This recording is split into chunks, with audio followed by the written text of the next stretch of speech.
डांबर mix प्लांटमधून धूर निघाल्यानं नागरिकांना श्वास घेण्यास त्रास, प्रदूषण नियंत्रण मंडळाचं दुर्लक्ष। भंडारा तुमसर मार्गावरील खापा गावाजवळ डांबर मिक्स प्लांट आहेत। या ठिकाणी डांबर मिक्स करून रस्ता बनवण्यासाठी पाठवला जातो, पण डांबर मिक्स करत असताना या कंपनीमधून काळा कुट्ट धूर निघत असून परिसरातील हवेत पसरतोय। निघणारे वायू प्रदूषण अलीकडे मोठ्या प्रमाणावर वाढलं असलं तरी त्याकडे प्रदूषण नियंत्रण मंडळाचं दुर्लक्ष दिसत आहे।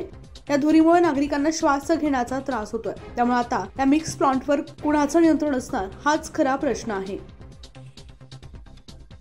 न्यूज 15 मराठीसाठी साहिल रामटेके, भंडारा तुमसर।